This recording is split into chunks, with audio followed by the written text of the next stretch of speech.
my life was just completely spiralled out of control. I got to the last race and I thought to myself, I'm just going to get myself suspended. I didn't intend for it to make such a big collision and bang. Your whole world has almost come crashing down in an instant. And fortunately, no one did come crashing down. I count my lucky stars for that. I really do. I thought I was the worst person in the world for so many years. I'd had the worst racing incident in the world. Would like to say to anyone out there is that you can do it. You can get through those times. You just got to stay positive and plan ahead, because I'm so lucky to have the people I have in my life now, because it was such a tough time for me, Nick, and going to places like that and having the support of Chris Waller, Tim Bowl and Peter and Christine Sanders, who have been there from when I was a young age, it's just amazing.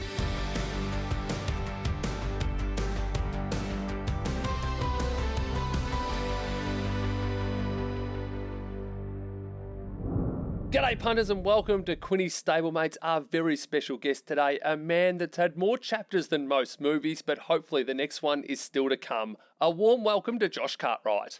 Thanks for asking me to come on, Quinny. Now, a lot of people are going to think back and say, I know Josh, he's done this, he's done that, I've seen him here, I've seen him there, but you're about to embark on hopefully what's going to be a very successful and long-term next chapter of your career. Yeah, I've obviously spent the past several years, trying to learn as much about thoroughbreds as possible. And I've been successful as a jockey, as you know, and had some success sort of hobby training a couple of horses in the past. But yeah, I'm just moved down to Warrnambool, and we've got a small stable there. And basically, I'm just finishing off the licensing process at Racing Victoria at the moment, but I'll be training in the new season. Outstanding. So that's going to get stamped off. From next season, Josh Cartwright's going to be an official trainer based at the Ball. Yeah, so I've got just a little bit more of a process to go through with Racing Victoria, but everything's going to plan, and we've got some nice horses, and I've got a great supportive bunch of owners. So Warrnambool's a good place for sort of tried older horses, and we're lucky enough to have a couple of stakes winners there. So who are the horses you're going to have to kick things off? So we've got Pintoff. He's obviously a horse that I was ironically fined $20,000 for training whilst licensed as a jockey. And we'll go into that a bit later. And then another horse is, he's a 3-year-old that's unraced, that's trialled well. His name's See-Through. He's a full brother to Aurora Symphony. We purchased him as a yearling for $45,000, and he sort of has gone through all the preparations now, and he's sort of ready to go to the races. And then we may have another horse sort of on the radar at the moment, and we'll be sourcing some more in the new season. Let's take a step back. A young man, Josh, born in Swan Hill, and it was a very successful breeding ground for top jockeys. Yeah, so I was born in Swan Hill, and ironically, Harry Coffey and Jai McNeil were born in the same area at the same time in 1994, and many years later we all met each other at apprentice school. That's quite incredible. And obviously you were all young at the time. You didn't know each other, but it's amazing. All these years down the track, it's been such a successful breeding ground for these top jockeys. Yeah, it's quite amazing, really, because you've got Matty Lloyd, Matt Pumper, a lot of great riders come out of that area, and good horsemen more than anything, actually. I think a lot of those people out there, a lot of people hold them at their high regard for their ability with horses. At about 5 years of age, your family packs up and moves to around Wagga. What were you like as a young bloke, and when did horse racing come on the radar? So we moved to Albury as, like I said, when I was 5. My mum got a job, would you believe this, running a sanctuary. So for 14 years, I think she ran a place called Aussie Wildlife, and my sister and I basically grew up in a zoo. So my life with animals started from a very young age, and my life caring for animals started at a young age. A lot of people have a dog or I guess cat or something if they live in the city, but for me, I was forever caring for animals from a young age. And the horse racing side of it? Okay, so I was actually right into eventing, so 3-day eventing, and I was going quite well at 3-day eventing. And when I was 15, I went to try a horse off the track at the racing stables down in Albury for a trainer called Kim Davidson. And he said, you want to come down and ride some track work? And I thought, I don't want to be a jockey or anything like that. I was really sort of focused on becoming an Olympic event rider at the time. And I was probably about 55 or 56 kilos. And I was relatively fit, but I was solid. And anyway, so I went down and started riding track work, and that within, I guess, sort of 12 months, I was riding races. It just took off that quickly, and I could ride young horses, and I always sort of had an ability to ride a difficult horse. My sister was a far better dressage rider than me. She was a much neater rider, but in terms of getting a horse, because the horses had to be fit for 3-day eventing, so in terms of getting a horse fit and looking the part to be fit for an event, I was much better at that than her, and she struggled, and I sort of found myself always finishing strong at the end of a 3-day event. Now, your sister Georgina, currently a top jockey up in Queensland. What was it like early days? Bit of competitiveness between the two of you? Very competitive she'd always win dressage and always be better on my horses doing dressage, and then usually, like I said, the cross country was a stronger bit. But she followed me later on in her life into the jockey side of things. But like I said, to be a top eventer, you'd have to have so much money behind you, Nick. So I was pretty quick to, I didn't like school much, I'll be honest. I went to a nice school, like a good college, and I just didn't like it much. I couldn't focus, and it was just something that I wasn't going to be able to do in the future. So things are going well for you, and then you decide to relocate and come to Victoria. Yeah, so I did my first year with Brett Kavanagh, and I'd spent more time on horses than what I did off horses at Brett's. And to give you just an example, I'd start there at 5 a.m. and people would be coming back to do their afternoon shift, and I'd still be on horses. So he got his money's worth out of me, Brett. But he certainly supported me with race rides from there. And then I went down to I came down to Jamie Edwards, and that's when I met Peter Sanders and Jim Mann, who were owners of Jamie's farm. They'd built Jamie the farm, and at the time there was a 4-year-old there called Sartorius. So it was an amazing time to be apprenticed to Jamie, because we had the journey with Sartorius basically my whole apprenticeship down there. And what was it like when he would win at Flemington over the carnival, the whole feeling throughout the stable? Well, you could imagine, obviously, any stable when they get a horse like that, especially a sort of a stable that's moved from Geelong out to a farm and things like that. There was a lot of pressure on Jamie, so I think more than anything it was a relief to get a good horse. And then each time he'd win, we just were so ecstatic and so happy. Now, you rode 323 winners throughout your career. Any in those early days that stand out as especially special?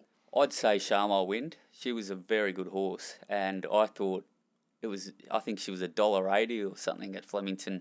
And old Fab Favola, if everyone remembers, he could run some time, and he was running up in front, and he had her off the bit at the 600. And I thought to myself, how am I going to win from here? And she was a tough little horse, and she just bolted through and won at Flemington. It was a good day for me, yeah. What's it like when you win at Flemington, especially at a young age, and you're coming back and you're looking over the grandstand and the people and a good crowd, because it's probably one of the highlights no matter how many times you do it? Yeah, well, that was sort of in April, and people were still going to the races. I mean, when you get around to winter, it does quieten off a bit, but it was an awesome feeling. Of course it was, and from that moment, I mean, there were times where I rode 4 winners in Adelaide and things like that on a Saturday, and it is a good feeling, it is, and you find yourself really at a 10 on those days. Now, during that period, you were bouncing around a little bit. You were based in Victoria, but doing a bit of time in Adelaide, a bit of time in Melbourne, and commuting back and forward? I'd catch flights every Saturday to Adelaide for, I think, we counted 31 weekends or something like that. I flew to Adelaide, but I mean, it was a hard gig, obviously, as you'd imagine, just flying back and forth all the time. And a lot of the time I did get the pick of the rides, and I outrode a lot of my claim there. And it was good because the Adelaide trainers were so supportive of me. And the competitiveness of Victoria, I only had a bottom weight of 56, so it was a good option for me to do that on a Saturday and then ride through the week here.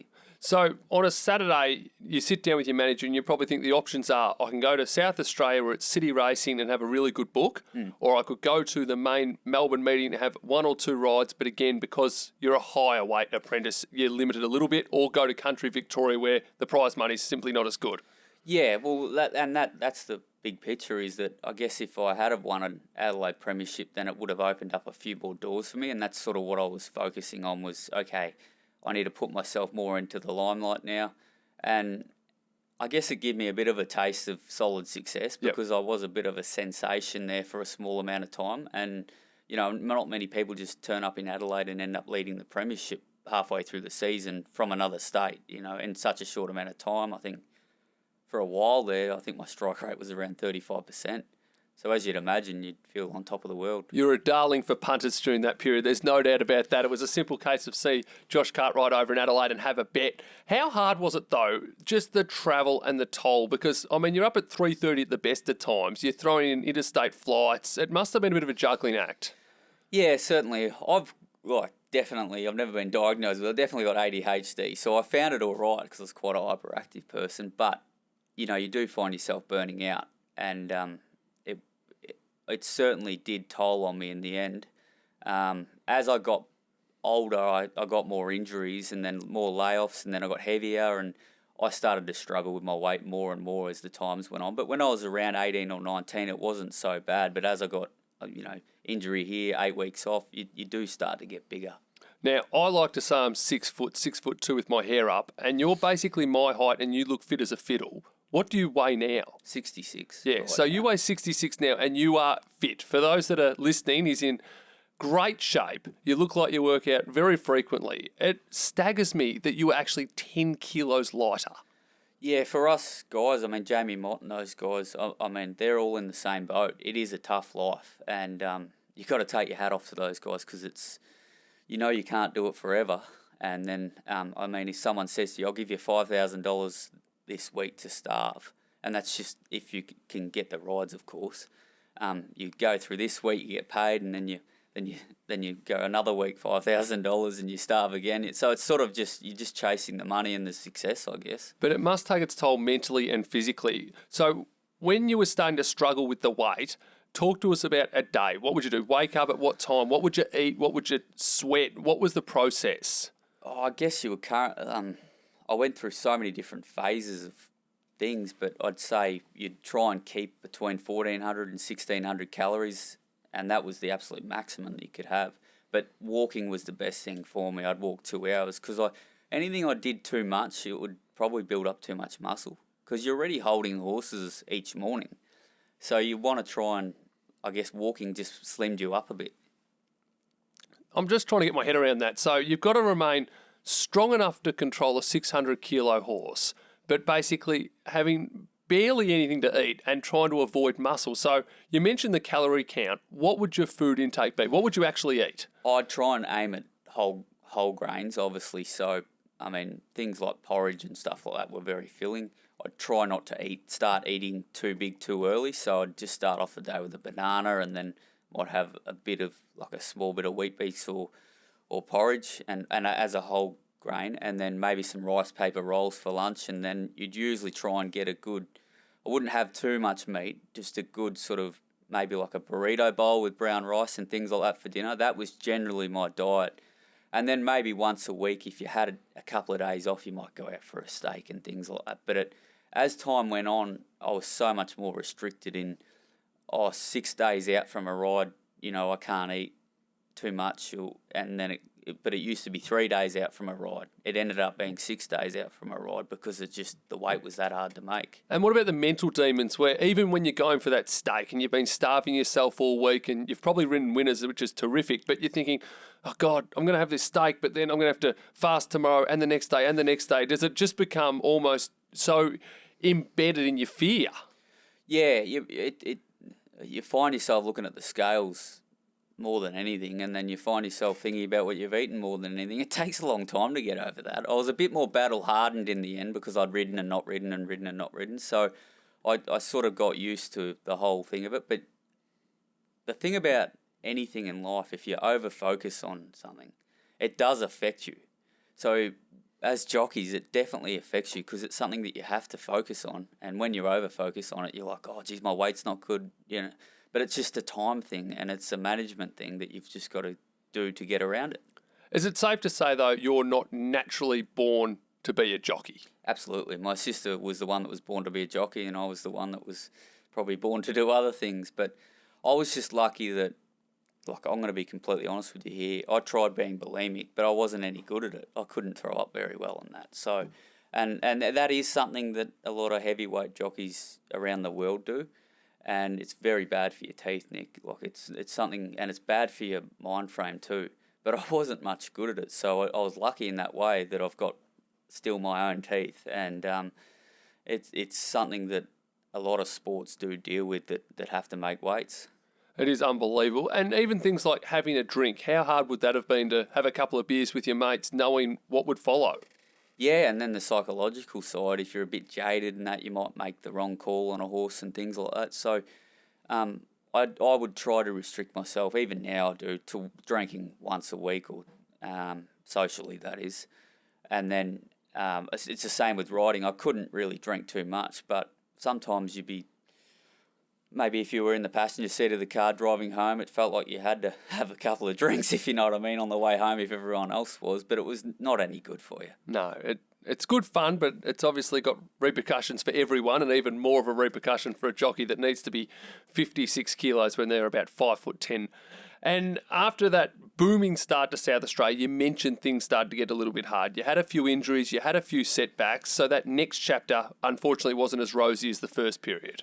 Yeah, so as you'd imagine, when I did move to Adelaide, I had an apartment sort of above the oyster bar there, so my weekends were great. I'd sort of starve myself all week and then enjoy myself on a Saturday night most of the time. And as sort of my time went on there, I decided to buy a farm there because I took out a dual licence, and I thought, what a great thing to have a farm.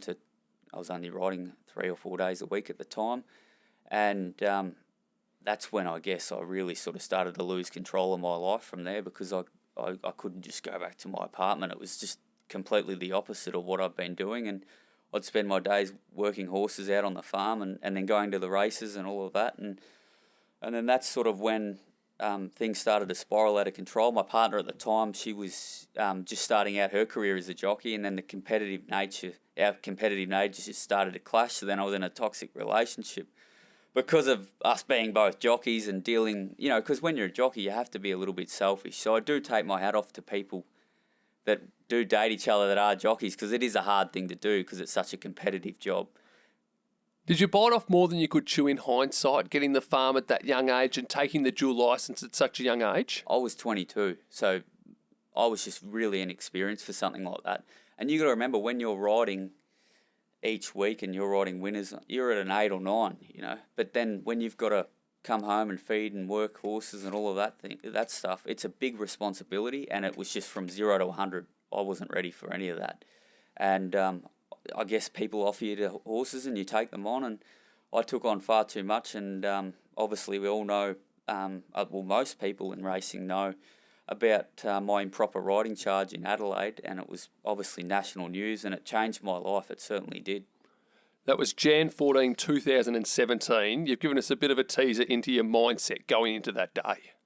Yeah, so that day I had a lot of things go wrong, but just to break it down quite simply, I didn't want to. I was my life was just completely spiralled out of control. I was on the way to the barriers. It was the last race of the day. I had a shocking day all over and a shocking week. I was sleep deprived. There were so many things. I'd ridden about 4 days at the races that week. My weight was not good, and it was a hot day too. And I got to the last race, and I thought to myself, I'm just going to get myself suspended. That's all I was thinking in my brain. I'd said to my partner and my family that I wanted to take a break from riding, and they sort of said, don't take a break from riding. I didn't have a whole lot of support at the time either. I had expressed, looking back on it now, I had expressed some concerns on the day, but everyone was just too busy. It was just too much going on the day. And that's when I got to the 400. My horse was just going up and down in the one place, and then 2 horses obviously were coming down the outside, and I hit them on level terms. And because of they were coming so fast, my horse was racing sort of up and down in the one place, I come out a bit harder to make sure I was going to hit them on level terms. And when I did, it was so much worse than what I'd intended to do. I just intended to give myself a break because I was sort of out of my mind because I was so sleep deprived. I just wanted a break away from it. Now, your girlfriend at the time, Anna, she won the race on a horse called Murty. Yep. Were you immune to the fact she was winning? Because a lot of people thought at the time you did that to stop Jason Holder and Matthew Poon, who were coming down the outside. Yeah, so the horse, I'd ridden that horse at the start before too. So that was the other big thing that everyone was like, oh, this is a setup for sure. Adelaide racing, this reeks. Everyone thought that. But I couldn't care. That was not what I was worried about on the day. I didn't care about Anna's career or that horse or anything. I was just out of control. Like my whole life was just spiraled out of control. I just, like I said, was sleep deprived and exhausted. And when I did that, I didn't intend for it to make such a big collision and bang. And then as the replay was playing and I come in and everyone was saying what happened and all this stuff, and I just said to them, I had 10 on it. I had 10,000 on the leader. Just to say something, because I was so embarrassed about the whole situation. And then, obviously, that wasn't the case. So then this big investigation opened up. They searched my house and everything and found nothing.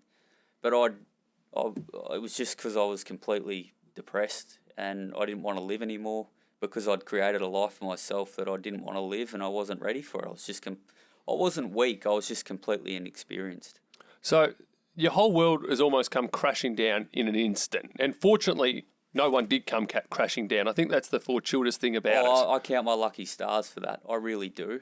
As a racing incident in itself, because I wasn't trying to win, it was such a big thing and it blew up so much. Looking at it from an outside perspective now, that's why it sort of really blew up.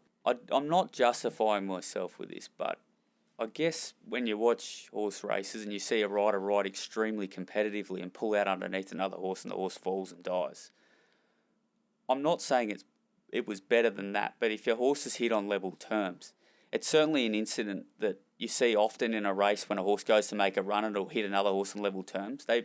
There's rarely any real repercussions to people or the horses for that. So that's the only thing moving forward in my life that I look at, because I thought I was the worst person in the world for so many years. I'd had the worst racing incident in the world.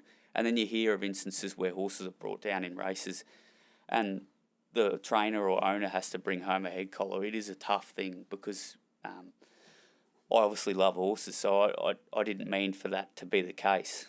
Now, before you went to the tribunal, you knew you were going to get a lengthy suspension. What was that process like? Was it almost a bit of a relief in a way because you've been taken away from this situation that was causing you so much grief, or was it more anxious because there was this high level of uncertainty going forward? Yeah, it was such a, tumultuous day. I remember pulling up there and there was so many cameras and everything, and I barely remember it, to be honest. It just sort of was get in, get out. I had a pretty colourful legal representative at the time, Wayne Pasterfield, and he did a great job. But, I was obviously suspended for training for 6 months and then 18 months for riding, which was a pretty big sentence, I guess, for an improper riding charge. What did you do in the 6 months? That 6 months, I just broke in horses full time.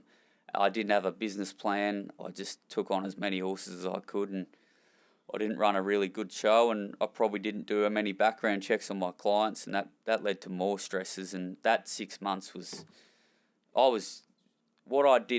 see, the thing is that before all that incident, I didn't realise what I was going to go through in that next year and a half, because I'd had a pretty easy last 4 years. I'd had, my apprenticeship had been, apart from struggling with weight, I'd had a pretty good life. I'd been at a 7 or 8 or 9 most of my life up until then, and I wasn't ready for what was coming, and it was tough times, Nick. It really was for me. So when you say you didn't do your background checks on some of the people that were giving you horses, so then things like getting paid were very hard, or? Yeah, that's an issue in itself, and then that was probably the big thing. There was getting paid, and I wasn't probably running it well enough as a business where I was getting paid enough for the job I was doing and things. So because I didn't do a business plan and things, just simple things. It was way too messy. Now, the 6 months is over. You're allowed to train again. Is that a good moment for you, or are you still not mentally ready to come back? It was hard that time, actually, because I was too scared to go to a nightclub or anything. I've always just felt out of place from then on. So when I showed my face, I started training out of Morphettville while still having the farm as well, because I felt that I needed horses in work in town, and then I'd work horses all day at the farm. And I felt very out of place for a long time there. And I had very ordinary racehorses, and it was more of a hobby thing just for my mind to have some sort of competition, I guess. I needed something because breaking in horses is a very repetitive process. And the breakers that I was given, this is another thing to add to it too. They were horses that they weren't 4-week jobs. People expected you to break a horse in 4 weeks, but it was barely halter broken, which for people that don't know horses and handling horses, they basically just don't understand how to be handled. So it's about an 8 to 12 week process from then, and it's a hard one, especially with fully grown horses. And I wasn't a heavy person. I was only 61 or 62 kilos, so I was getting thrown around a lot. And I was lucky that I had that racehorse side of things to keep me interested at the time. And from there, the time starts to go on your riding suspension. Eventually that expires. What's that next chapter like? Yeah, so I trained a couple of winners, and because I could ride my own track work, I probably had a bit of a benefit there, but I still had no idea. And I was working for a guy called Darren Thomas at the time, and now he owns Seymour Bloodstock, so he was the owner of Merchant Navy when I ran his horse side of his farm. And I loved that job. It was not far from my farm, and I used to go out there, and because I slowed down on the breaking in and just trained a few horses out the farm, and was just getting by. Like, I was scraping by, I guess, and fighting off the bills and the banks and everything as it went along. And an owner said to me, "We need to buy you some better horses." And I said to myself, I was in a tractor feeding up cows. I said, "I don't even know how to train horses, really. Like, I just have ridden horses. I don't really know how to train horses. I need to go and learn how to train horses. But first, I need to ride races again." Because I was starting to find myself again after a year and a half after. I was going for a run in the morning. I was starting to feel good about myself a bit more. And I'd split up with my partner then, so I was starting to sort of gain a bit of traction, would you say? And I started the licensing process to become a jockey again, because I thought I better become a jockey again. I can't have that as my last race ride. And I went about 4 months trying to get licensed in Adelaide. And I know that the riders and everything and the stewards, it was never going to happen. It really never was. And they'd sort of say, "Yeah, next week, we'll have an interview and all this." And then my sister had lost her driver's license. I said, "I'm going to give Victoria a go. I'm going to go back to Victoria, better support network. I'll give my sister a hand driving her to the races." And I was up and riding within sort of 3 months. And I was very lucky at the time that Henry Dwyer was needing a track work rider. And I went and rode track work for Henry, and he supported me very well at the time. So I was lucky enough, my second day back over the Swan Hill Carnival, I rode a double, so I was straight back into the racing scene, would you say? And I guess it was a real big step forward, that was, to ride races again, because a lot of people said they'll never let him ride again and all that, and it was a great moment. That winning double at Swan Hill, I know you won bigger races, but you probably didn't have any more special days at the track. I think it was so much more special because that was in June. I'd been applying for my licence in September the year before. I'd been keeping myself trim and ready to ride for so long, and I was just like, I was so ready to go again. And, I'd obviously forfeited the fact that I had some racehorses and they had to go to other trainers and things. And, and it didn't happen for so many months. I think it's 9 months or something that I was waiting, and it was a tough process. Imagine going to bed every night, sort of just going, well, just a track rider starving every day. It was a really tough time. Now, you mentioned some of those bad times were a blur. The great times like that, can you remember that really clearly, those days, and coming back to scale and seeing the trainers and the owners, or does it again blend into a bit of a blur, but this time with a nice smile as you reminisce? Yeah, that day does. And unfortunately, the second winner that I got on that day was for the late Darryl Archard, who unfortunately lost his battle with cancer last year. And I was in Hong Kong actually when his funeral was on last year. And I really, thoughts are with, his lovely wife and his son Reese, who's now training, Reese Archard. And they were great family. And Darryl had supported me from a really young age as an apprentice. And it was just a wonderful thing to win on that horse because it was 40-1 and he'd had a few bob each way on it. And it was just wrapped for me more than anything. I'm so glad that you're back riding and that. He was just a great supporter. It was just an awesome moment. How hard do you think it is, both mentally and physically, with this much racing on? And in hindsight, the day leading up to that Jan 14, 2017 incident, if there was support around, you might have just said, "I don't want to ride today. I'm not going to ride today," and have a break. But it's easier said than done, isn't it? With these jockeys, they ride the track work, they fight for rides, they get a ride, and it's a lot of night meeting, then day meeting and travel. And if you don't do it, you lose the ride. Absolutely. You're right, but at the end of the day, for me, it was the best thing that happened to me, although obviously it had a lot of repercussions on my family and other people at the time. I'm going to tell a funny story because it's the way my brain was before. I was a very selfish sort of person.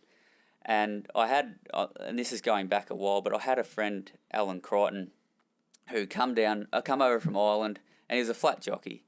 And he was flying over to Adelaide to ride a horse for Simon Wild. And Noel Callow said to him, ring my dad, he'll pick you up from the airport. So Alan, this is just, I'm sorry, I'm going deep into a story here. I like it. Whenever you mention Noel Callow, good things are going to happen. This is the state of mind that I was in as an apprentice. So Alan rings this number, and it's supposed to be Kevin Callow, who was a jockey as well and lived in Adelaide. And he said, is that Kevin, in his very thick Irish accent. And Alan's a lovely person. And this guy on the other line just gives him a Group 1 blast straight off the bat. No, nothing at all. Just give him a blast. So Callow's obviously stitched him up. Anyway, so Alan's come to the races, and it must have been just one day that I was riding at Adelaide. And he said, I had to catch a taxi. Callow stitched me up. Anyway, on the way home, we caught a taxi back from the race together. I said, give me that bloke's number, just because of who I was at the time. Quite selfish. And I would ring this bloke. I'd be in a nightclub, and I'd just ring this bloke at 11 o'clock and leave a message. Hey, Kev, how you going? And then he'd answer sometimes, and I'd be like, I never was the smartest to him, but I'd say, hey, Kev, how are you, mate? And he'd just blow up this bloke. And my mum can give probably her sprays are like a 10 out of 10, right? This bloke was about a 9. But it used to just bounce off me, if you know what I mean. And I thought I was so funny. And I never told anyone about this. I'd just ring this bloke on the random. And it got that bad that, this is a year and a half on. I went to one of the great moments of my career was going to America to represent Australia in the Apprentice Series. Well, we checked into the Hilton. And I left a note on the reception desk and said, can you call this number and ring this guy? His name's Mr. Kevin. And just tell him that I'll be there soon. Anyway, for whatever reason, we had to wait in the foyer for a while.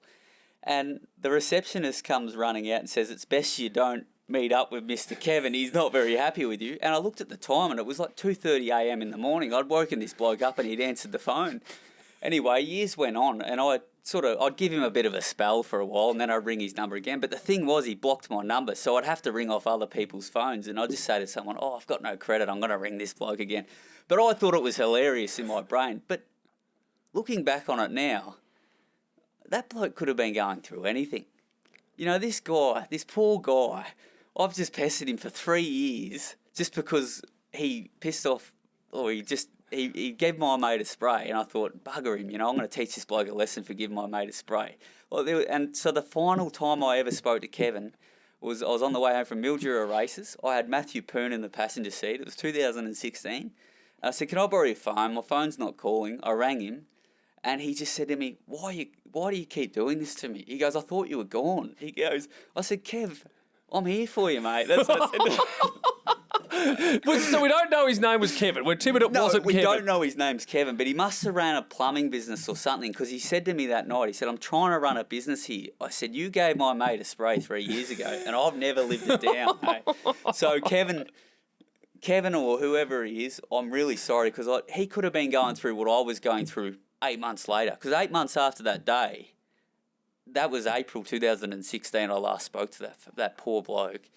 I was going through so many bad times, and I probably would have given someone a serve if they'd rung the wrong number. If we can track down Mr. Kevin, I think we need to put him a free 5% share in one of your horses, and that can be the final tale to that chapter. Noel Callow, I don't know what he did. I don't know who he was, this poor bloke, but he could give a spray. But I remember being in Dubai one night, and I said to these Swedish girls, I said, ring this guy, his name's Kevin. And they did. And he answered the phone, and he goes, I don't know what you're on about. But it was just silly. But I didn't tell many people about it. I just did it. And I told Alan one day about a year and a half later, I said, I rang that bloke the other night. He goes, who are you talking about? He says, you're bloody mad, you are. And that's when I started to work out I am a bit mad, eh? Yeah, it left more of an impact on you than the bloke that actually copped the spray. Copped the spray, yeah. But you never know what someone's going through, Nick. And that's something that I've learned from that moment with me, and it's made me a better person, that whole incident. Life's a tough thing, and your partner could have left you, or a family member could be terminal, and so many different, or your business could be going under, like I felt that, and that poor fella, it really does show how I've changed as a person. Bloody Kello, that's all I'll say to end that story. Now, your riding's going well, but again, a couple of injuries start to creep in, a couple of suspensions along the way, and you probably think, I'm going to pivot from a business perspective this time around. Yeah, so I had a really bad head injury in March 2020. I was having a great run. Simon Wild and I were running at 25 or 30%, and I was riding 8 or 9 races for him a week. And we were having a great run. And I had a horse hit me very hard in the barriers at Geelong. They were ready to go. And I remember looking up, and above, basically from my nose upwards, I was seeing stars for a good 10 minutes. I'd never had a hit like that. Wasn't knocked out or anything. And I'm no word of a lie telling you, I didn't come good from that for a year and a half. It took that long from that head injury? Yeah, I was not right for a long time. I really wasn't. I didn't ride as well. Track work or anything as well, but I took a long break from racing because of that reason. I tried to come back 2 weeks after that head injury, and I was nowhere near. I was throwing up that night after the races because I couldn't deal with the motion. And Gary Zimmerman just said, mate, you just absolutely cooked yourself by coming back that soon. You shouldn't have told me you're right, because obviously being a jockey or a footy player, you tell them that you're right. And that was a very tough process for me. But then I sort of said to myself, I need to just go and learn as much as I can about training of horses, because I've always wanted to do that, and young horses and see some great horses. And I was planning on going to Hong Kong, and then COVID sort of hit around that March 2020, and I'd had a 3-month sort of rest period, so it was June, and Simon Wild's foreman at the time had left, and he said, can you run my stable for me? So I did that for 6 months at Ballarat, and the Hong Kong thing never eventuated because of COVID. And then I went and worked for Chris Waller for almost 2 years. And that there was one of the best things I did, because I saw Chris as like a father figure and a mentor. And I made sure that I went to Rose Hill to learn as much as I could and work with the best horses. And it was the best thing that I think I've ever done. How did that come about? Because you don't just ring up Chris Waller and say, when do I start? I'm guessing there's a process there. I sent my resume to Charlie Duckworth, actually, like any track rider from anywhere over the place would. And he obviously responded and said, go to Flemington. And I said, nah. I said, I'm coming to Rose Hill or nothing, basically, because I knew that was sort of the engine room of it all. And that's where all the good horses started their preparations. And I've never written down and put up so much. I took a great deal of attention to detail. And like I said, I wasn't right still in the head for a fair while. There were things that I was very jaded about. And over that time, I just got better and better, and I really looked up to Chris as a sort of a role model. And he was, any young person, if you want to learn to give a horse A1 care, he's the best trainer by far as attention to detail. And it's funny, Nick, if he'd had a bad week, he wouldn't change anything, but he'd come in and make sure everything was spotless in the stable and just clean up. He'd just do the clean out, and all the staff were like, he's coming and he's doing the clean up, and he'd come in and he'd rip the place to pieces and clean it all up, and that was it, and then he'd go out and train 4 winners the following weekend. Now, Josh, you have been a great success story in the eyes of many people, and you should be so proud of what you've achieved, because it would have been easy for you to go down one path, and you've come back bigger, stronger, and with a really bright future ahead. So well done. I want you to tell me what you're most proud of so far with your career and your life. I'm really proud of, I guess, the fact that I never sort of turned to the bottle. I never let myself get down too much all the time. I had a bit of an ick where I just got up and did it, and I wanted to get better. And that's one thing that I'm really proud of myself for. And I know we didn't touch on it, but I was lucky enough to go to Hong Kong and represent Australia with their team of breeze up horses for 2 years after I worked for Chris. And to do that after what I'd been through, because I was standing at the on the top of Hong Kong looking down on the whole world, thinking to myself, 5 years ago, I couldn't have imagined this. You know what I mean? Like, you're at a lovely restaurant in Hong Kong, you're getting paid really well, and you're doing, just you're just doing what you want to do and looking down on the world, just thinking, how am I here? And that's where I was 5 years ago. And that's what I would like to say to anyone out there, is that you can do it. You can get through those times. You just got to stay positive and plan ahead, because I'm so lucky to have the people I have in my life now, because it was such a tough time for me, Nick, and going to places like that and having the support of Chris Waller, Tim Boland, and those guys to help me, and Peter and Christine Sanders, who have been there from when I was a young age, it's just amazing. Absolutely sensational. You've done 3 lifetimes already, it feels like, and hopefully the next chapter is going to be one that lasts for a long time and is very successful. Josh Cartwright, we've loved having a chat. Well done with everything, and best of luck going forward. Thanks, Nick. Thanks for having me on, and to anyone out there, reach out to me if you need, because life is tough, and when you're a jockey and you're not a jockey anymore, or an AFL player or a Formula One driver and you're not anymore, it's a big come down, and you've got to get used to life without it. Especially Kevin. Be in touch. His phone number's on his Twitter.